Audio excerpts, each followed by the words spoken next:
संत गुरु रविदास जी पूरी दुनिया में संतों में संत शिरोमणि कहलाए। एक बार एक व्यक्ति गुरु रविदास जी के पास आता है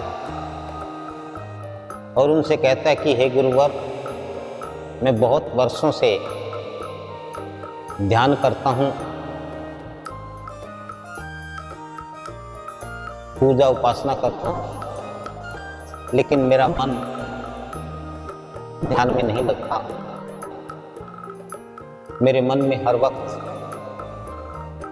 बुरे ख्याल बने रहते हैं। क्रोध जैसे नाक पर रखा हो। लोभ और माया ने मुझे अभी तक जकड़ा हुआ है। ऐसा क्यों है? मैं बहुतेरा प्रयास करता हूँ, जितना प्रयास करता हूँ उतना ही मैं इसमें और धंसता फंसता चला जाता हूँ। तब गुरु रविदास जी ने कहा, यदि तुम्हारे पास कोई बर्तन है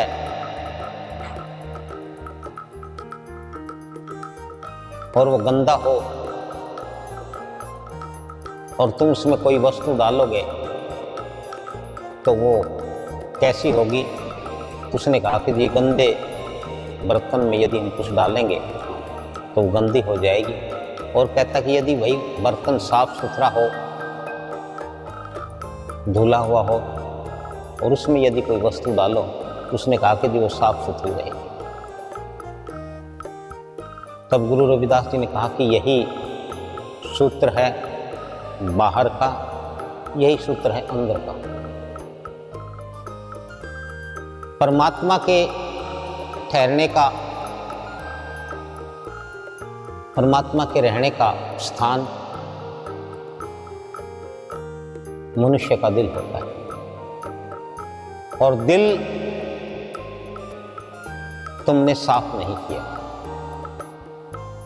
क्योंकि तुम अभी मन की पहली दशा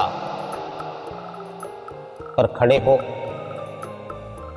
तमाम विषय, विकार, बुराइयां मन की उपज है, मन की देन है।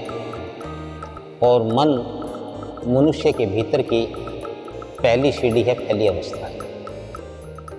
तुम अभी तक वहीं पर खड़े हो। जब तुम मन को साफ कर लोगे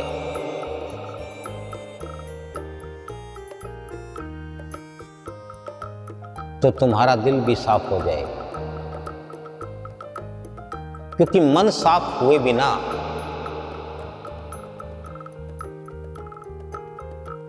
यदि तुम कहीं भीतर जाना चाहो किसी के और दरवाजे पर कूड़े का ढेर लगा हो तो तुम भीतर कैसे जाओगे? और जाओगे तो मैले कुचैले गंध में धस फंस करके जाओगे। इसलिए दिल का हुजरा साफ कर।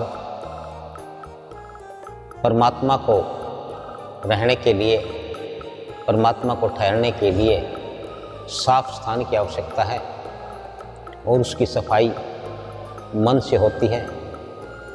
तुम किसी योग्य गुरु की शरण में जाओ, उनका सानिध्य, उनका सामीप्य, क्योंकि मनुष्य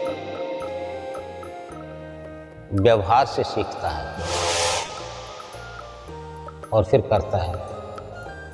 पहले तुम सीखो, किसी ऐसे व्यक्ति को, ऐसे गुरु को देखो जिनका मन साफ हो, जिनका भीतर साफ हो, जिनके भीतर में परमात्मा विराजमान हो। तुम्हें भी फिर वही अवस्था, वही दशा प्राप्त होगी परमात्मा की प्राप्ति के लिए, ध्यान के लिए, भजन और बंदगी के लिए, उपासना और पूजा के लिए विकारों का त्याग करना आवश्यक है, मन का साफ होना आवश्यक है, दिल का साफ होना आवश्यक है।